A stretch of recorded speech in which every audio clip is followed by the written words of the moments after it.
Let's close our eyes. Oh.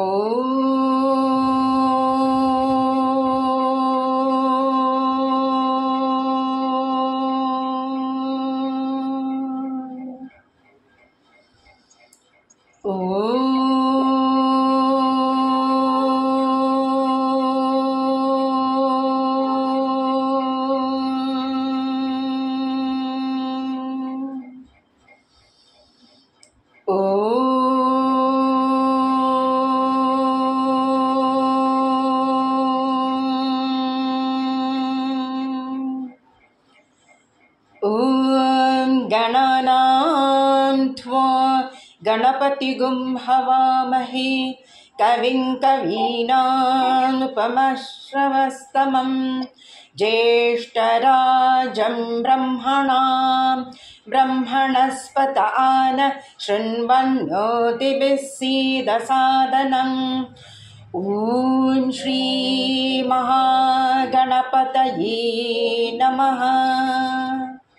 Saraswati नमस्तुभ्यं वरदे कामरूपिणि विद्यारम्भं करिष्यामि सिद्धिर्भवतु मे सदा।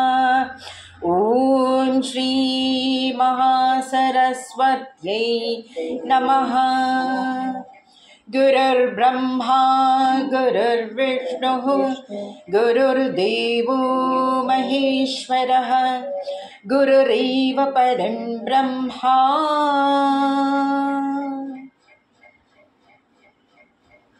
तस्मै श्री गुरवे नमः।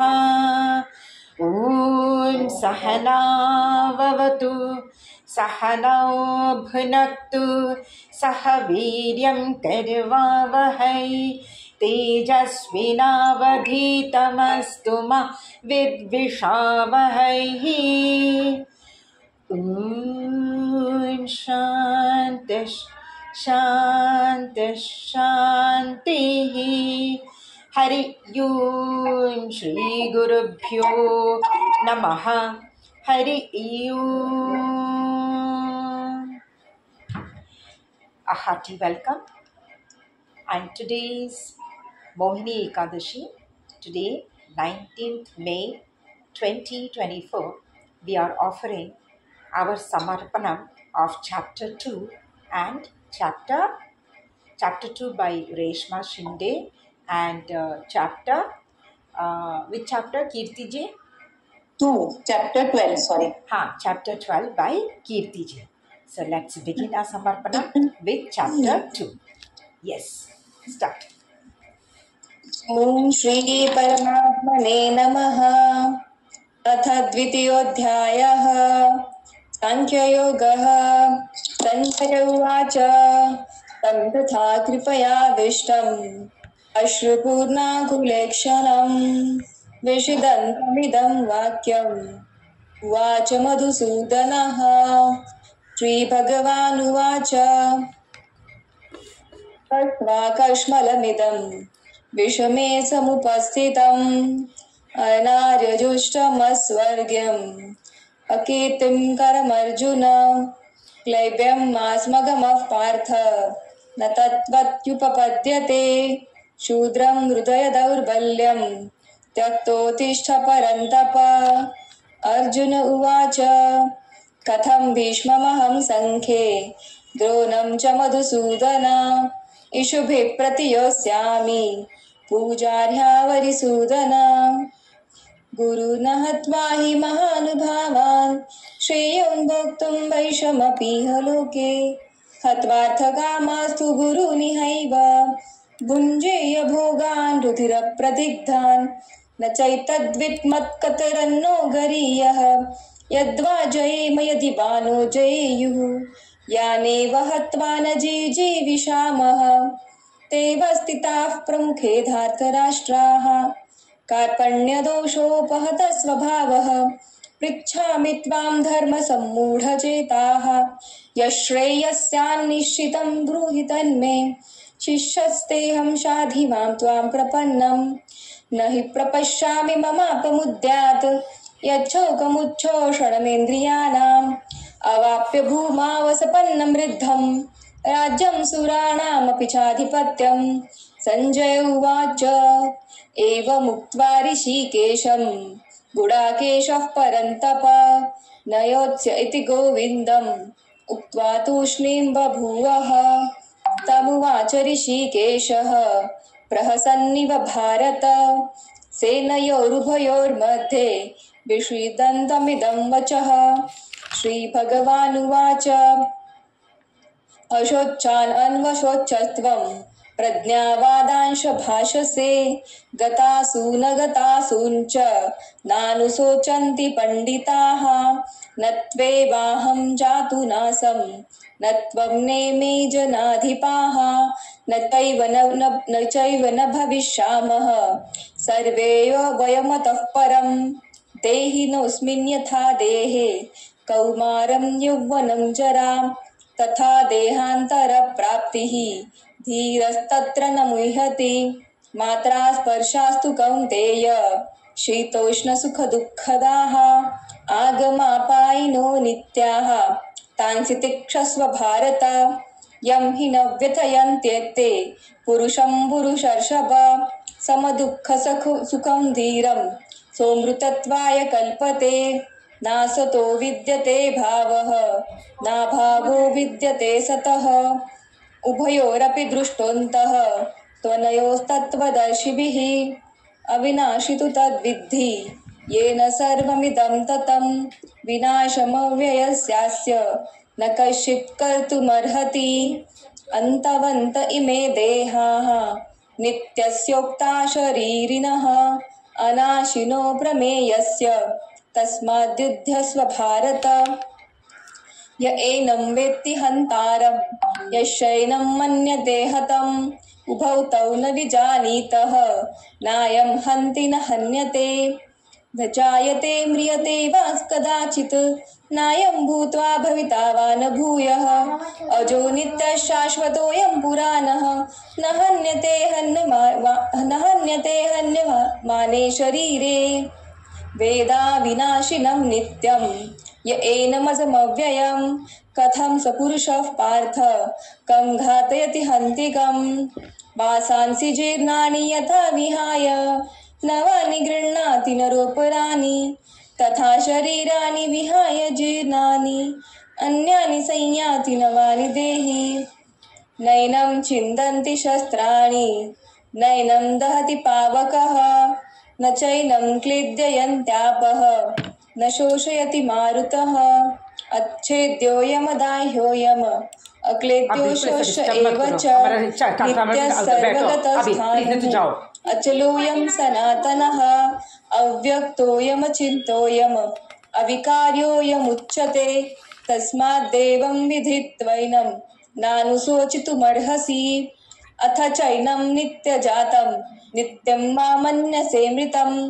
तथापि त्वं महाबाहो नैवं शोचितुमर्हसि जातस्य हि ध्रुवो मृत्युः ध्रुवं जन्म मृतस्य च तस्मादपरिहार्येथे न त्वं शोचितुमर्हसि स्वधर्ममपि चावेक्ष न विकम्पितुमर्हसि अव्यक्तादीनि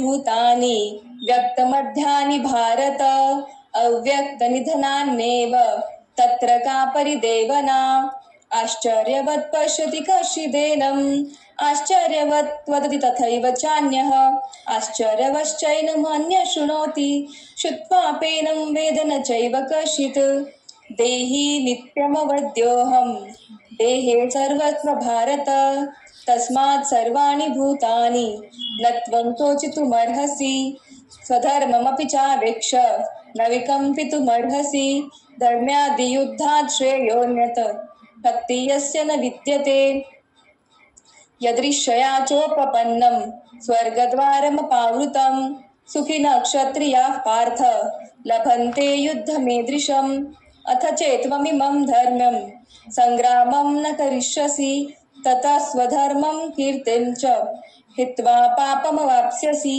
अकीर्तिं चापि भूतानि तथा इष्यन्ति ते व्ययां सम्भावितस्य च कीर्तिः मरणादतिरिच्यते भयाद्रणादुपरतं मत्स्यन्ते त्वां महारथाः येषां च त्वं बहुमतः भूत्वा यास्यति लाघवम् अवाच्य वादांश्च बहून् वदिष्यन्ति तवाहिताः निन्दन्तस्तव सामर्थ्यं ततो दुःखतरं नु किं हतो वा प्राप्स्यसि स्वर्ग्यं जित्वा वा भोक्ष्यसे महिं तस्मात् उत्तिष्ठ कौन्तेय युद्धाय कृतनिश्चयः सुखदुःखे समे कृत्वा लाभालाभौ जयाजयौ ततो युद्धाय युज्यस्व नैवं पापमवाप्स्यसि एषा ते विहिता सांख्ये बुद्धियोगात् विमां शृणु बुद्ध्या युक्तो यया पार्थ कर्मबन्धं प्रहस्यसि नेहाभिक्रमनाशोऽस्ति प्रत्यवायो न विद्यते स्वल्पमप्यस्य धर्मस्य त्रायते महतो भयात् व्यवसायात्मिका बुद्धिः एकेह कुरु नन्दन बहुशाखाय हन्ताश्च बुद्धयो व्यवसायिनां यामिमां पुष्पितां वाचं प्रविदन्त विपश्चितः वेदवादरताः पार्थ नान्यदस्तीति वादिनः कामात्मानस्वर्गपराः जन्मकर्मफलप्रदां क्रियाविशेषबहुलां भोगेश्वर्यगतिं प्रति भोगेश्वर्यप्रसक्तानां दयापरितचेतसां व्यवसायात्मिका बुद्धिः समाधौ न विधीयते त्रैगुण्यविषया वेदाः निस्त्रैगुण्यो भवार्जुन निर्द्वन्द्वो नित्यसत्त्वसः निर्योगक्षेम आत्मवान् यावानर्थ उदपाने सर्वतः संहृतोदके तावान् सर्वेषु वेदेषु ब्राह्मणस्य विजानतः कर्मण्येवाधिकारस्ते मा फलेषु कदाचन मा कर्मफलहेतुर्भूः मा ते सङ्गोऽत्वकर्मणि योगस्थः कुरु कर्माणि सङ्गं त्यक्त्वा धनञ्जय सिद्धसिद्धो समो भूत्वा समत्वं योग उच्यते दूरेण ह्यवरं कर्म बुद्धियोगात् धनञ्जय बुद्धौ शरणमन्विष्य कृपणः फलहेतवः बुद्धियुक्तो जहातीह उभे सुकृतदुष्कृते तस्मात् योगाय युज्यस्व योगः कर्मसु कौशलं कर्मजं बुद्धियुक्ता हि फलं त्यक्त्वा मनीषिणः जन्मबन्धविनिर्मुक्ताः पदं गच्छन्त्यनामयं यदा ते मोहकलिलं बुद्धिर्व्यतितरिष्यति तदा गन्तासि निर्वेदं श्रोतव्यस्य श्रुतस्य च श्रुतिवित् प्रतिपन्ना ते यदा स्थास्यति निश्चला समाधावचला बुद्धिः समाधौ न तदा योगमवाप्स्यसि। अर्जुन उवाच स्थितप्रज्ञस्य का भाषा समाधितस्य केशव ततिः किं प्रभाषेत किमासीत व्रजेत किम् श्रीभगवानुवाच प्रजहाति यदा कामान् सर्वान् पार्थमनोगतान् आत्मन्नेवात्मना तुष्टः प्रज्ञस्य दोच्यते दुःखेषु अनुद्विग्नमनाः सुखेषु विगतस्पृहः स्थितप्रज्ञस्तदुच्यते या सर्वत्र आणायचा ना प्रजहाति यदा कामान् सर्वान् पार्थमनोगतान् आत्मन्नेवात्मना तुष्टः स्थितप्रज्ञस्य दोच्यते दुःखेषु अनुद्विग्नमनाः सुखेषु विगतस्पृहः वीतरागभयक्रोधः तधीर्मुनिरुच्यते यस्सर्वत्रानभिस्नेहः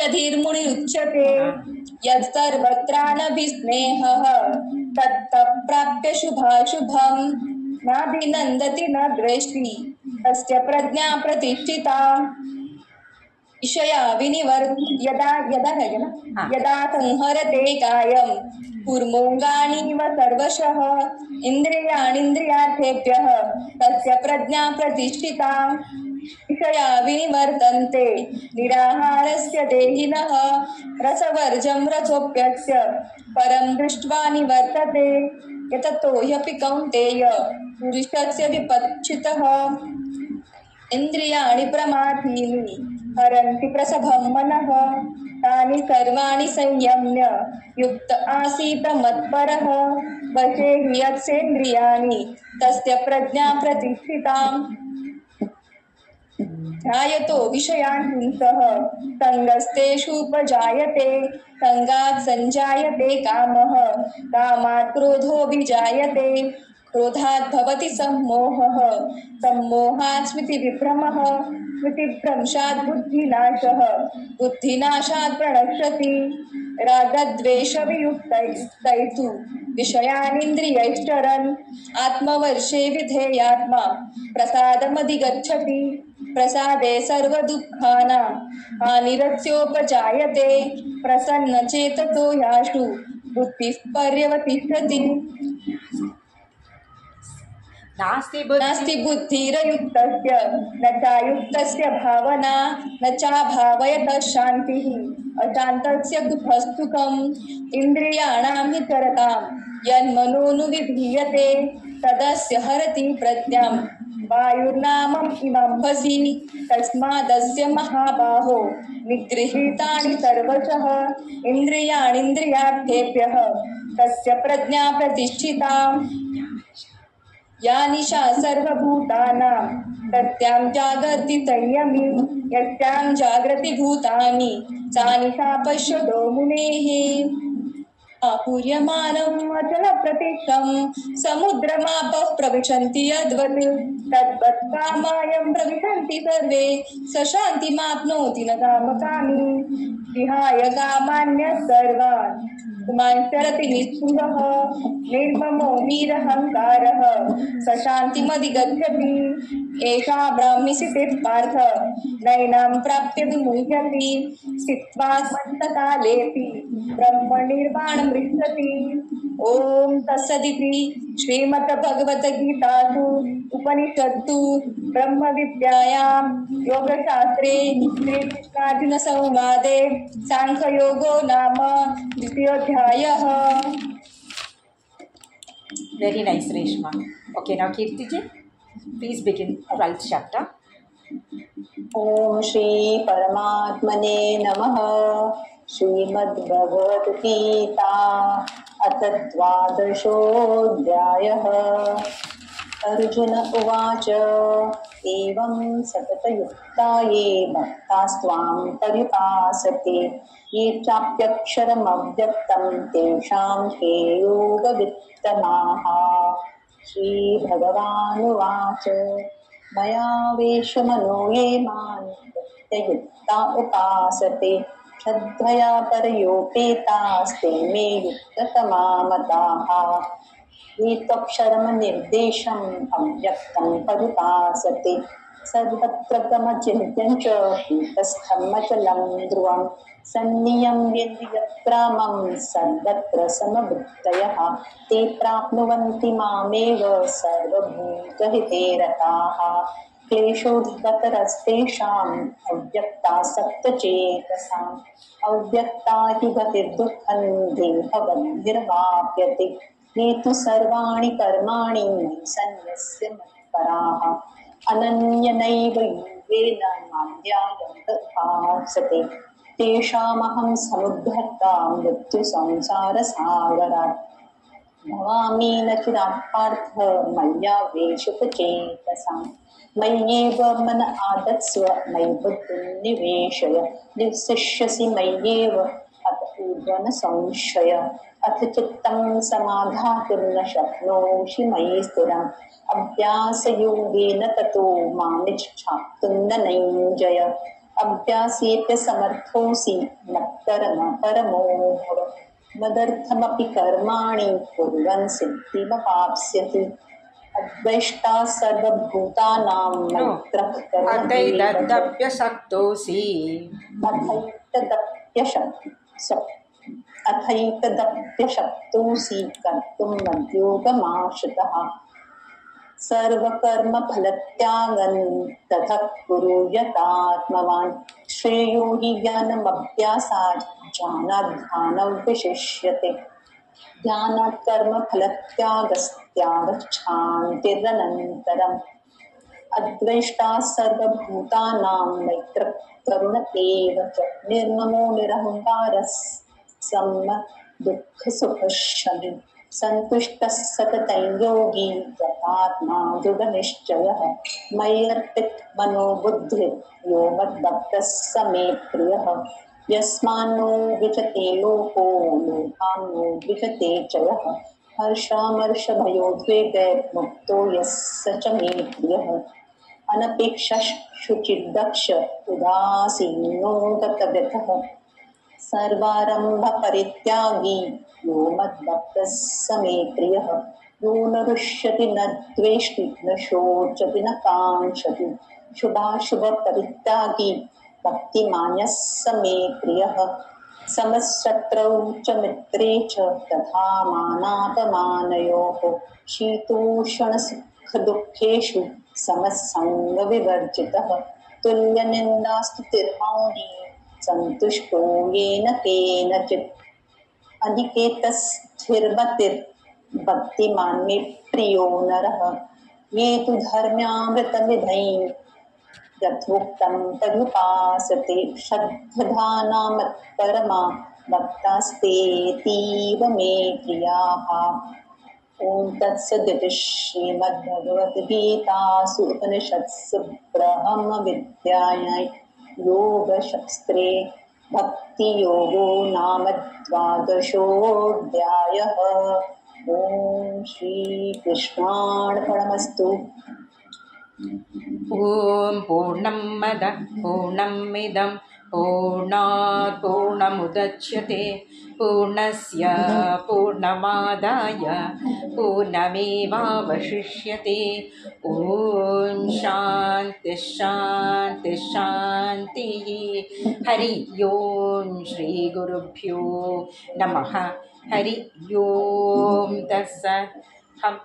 Today we are offering this two Bhagavad Gita chapters at the feet of Lord Krishna and requesting Lord Krishna to accept our offerings and forgive our sins and disintegrate all our past karmas and open new ways for us, new openings in our life that will evolve spiritually and be beneficial to the society at large. Hari Om, Om Tat Sat. Hari Om Hari Om Hari Om.